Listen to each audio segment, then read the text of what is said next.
you are becoming the most successful version of yourself. You're on the way there, you're on the right path, you're right on track.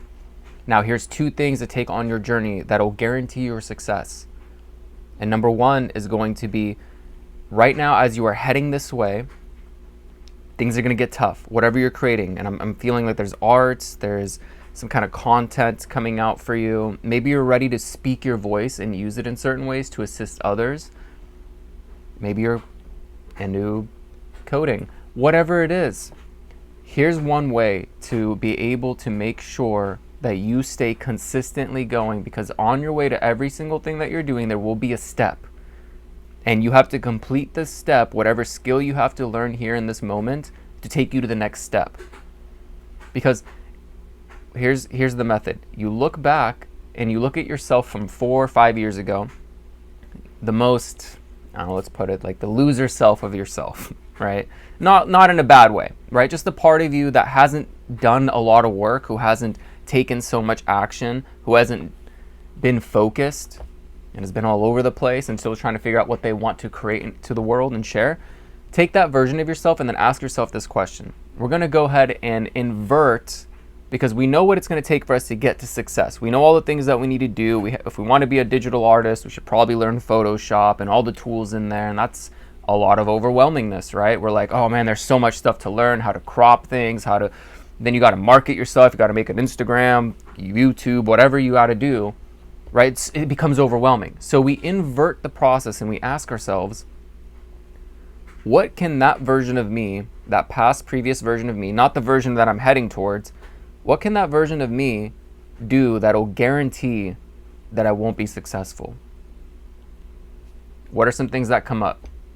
Think about that. What are some things that version of me can do that will guarantee me not being successful?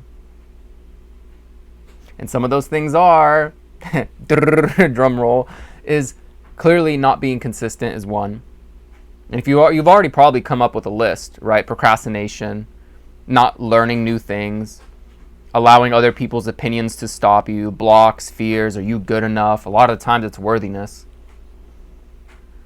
So if you're going to find a list, so create this list of things that'll stop you, now that we know what it's going to take for you not to be successful, or maybe it is learning Photoshop and learning the tools there. If that's on the list is not doing that to become successful, then now we have a list of the things that you are meant to be doing to continue to be successful, to keep going down that path. So sometimes you'll find that there's certain skills you need to learn in order to take you to the next step. And sometimes we look at those skills that we need to learn and it overwhelms us, and then we stop taking action. So it's important to invert and find out what is not going to make me successful.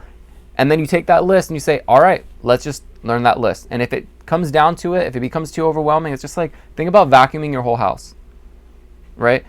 It becomes overwhelming for a moment. And you're like, especially after a hard day of work or something, it's like, I don't really want to do all that. Well, if you just grab the vacuum, that's the only thing you think about. Just pick up the vacuum and plug it in, or if it's a handheld one, like a Dyson, whatever, you have it in your hand. Now it's like, all right, that step's done. Now I just got to just start vacuuming. So make it the most simplest thing that you can do to get you started to continue taking action. That way you will guarantee that you succeed as long as you start with the very first thing. So if it's Photoshop, how do I even just, select an item or create a layer?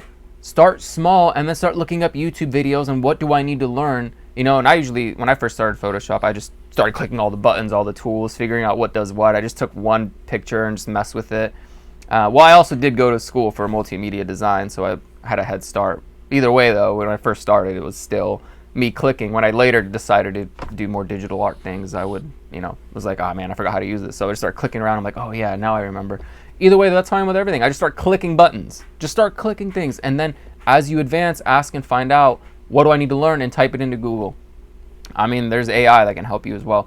So thing number 2 that's very, very important is to understand to stay in a positive state no matter what happens. No matter what shows up, know it'll benefit you no matter what, because that way you won't be in those feelings of disappointment, fears, blocks, your friends saying, why are you doing that? There's already plenty of people doing this. Why are you doing that? Say you want to be a life coach and it's like you're not in the best place in your life, but that's really what you want to do. And your friends are like, why would you want to be that?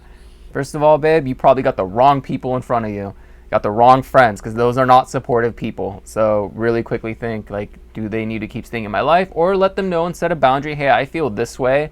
I feel very less motivated. I feel discouraged. I feel like you're not looking for my best interest when you do this behavior and say this to me. Can you stop this?